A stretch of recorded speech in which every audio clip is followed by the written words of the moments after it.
ఇప్పుడు ఒక ఇంటర్వ్యూలో మిమ్మల్ని పెళ్ళైన మొదటి రాత్రిను అడిగారటండి. మా వాళ్ళు స్టాఫ్ వస్తుంటే చెప్పారన్నమాట. అమ్మో! మొదటి రాత్రి గురించి చెప్పారంటే అంటే టెన్షన్ ఫీల్ అయ్యారా? లేకపోతే ఆనందపడ్డారా? ఎందుకంటే పెళ్ళైన రోజున తిరుపతిలో అయినట్టుందండి పెళ్లి? అవును. తిరుపతిలో అనౌన్స్‌మెంట్ చేశారు. అనౌన్స్‌మెంట్ చేశారు. హైదరాబాద్ వచ్చి ఇంట్లోనే చేసుకున్నాను. ఇంట్లోనే పెళ్లి చేసుకున్నాం. మీడియా పిలిచి మామూలుగా అంటే ఈ ముహూర్తాలు పెట్టుకోకుండా ఇంకా మా ఆయనకి అవేం లేదు. లేవు. లవ్ మ్యారేజ్ లాగానండి. అంతే. అదేదో ఇంటర్వ్యూలో చెప్పారట మా మొదటి రాత్రి గురించి చెప్పారంట.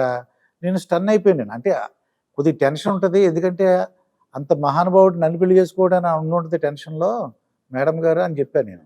నేను అట్లా ఎప్పుడు చెప్పలేదు. వాళ్ళు అట్రాక్షన్ కోసం క్యాప్షన్ పెట్టారు అట్లా. అది మొదటి రాత్రి అలా అని. ఇప్పుడు మొన్న మా బావగారు ఒక ఆయన చనిపోయారమ్మా. మేము అసలు ఎక్స్‌పెక్ట్ చేయలేదు. మామూలుగా ఇది చూడగానే వీక్ అయిపోయారు, అలా పడిపోయారు అంతే అండి. అయ్యో! అలాగా ఆయన పేరు సోమయ్య గారన్నమాట. మా అక్కయ్య గారి హస్బెండ్. అలాగా మేము అసలు చక్కగా కూర్చొని మాట్లాడుకునేవాళ్ళం, అన్నీ శుభ్రంగా ఉండేది. సడన్‌గా ఆయన చనిపోయారన్నమాట. మీకు ముందు రోజు ఏమన్నా మన ఎన్టీ రామారావు గారి గురించి ఏమన్నా అంటే కొద్దిగా వీక్‌గా ఉన్నారు, కొద్దిగా ఇబ్బందిగా ఉన్నారు అలాగేమన్నా అనిపించిందా అమ్మా? అదే ఆ రోజు బ్యాంక్‌లో డబ్బుంది గదా! ఈయన సింహగర్జన సదస్సు చేయాలని నెహ్రూని పిలిపించారు. విజయవాడలో సభ ఏర్పాట్ల కోసం. సరే దానికి ఇంత ఖర్చు అవుతుందని లెక్కలేస్తే ఓ 30 లక్షల దాకా అయ్యేట్టుందన్నారు. బ్యాంకులో ఈయన పేరుతో డబ్బు ఉంది కదా, పార్టీ పేరుతో. ఆ డబ్బు తీసుకురమ్మని చెక్ ఇచ్చి పంపించారు. ముందు రోజు జరిగింది ఇది. 17వ తారీఖు జనవరి 17.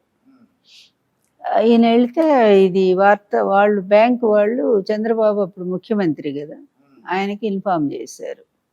వెంటనే ఆయన కోర్టుకి వెళ్ళి ఆపించి స్టే ఆర్డర్ తెచ్చేశాడు. ఎన్టీఆర్ సొమ్ము ఎన్టీఆర్కి ఇవ్వద్దు అని. ఓకే.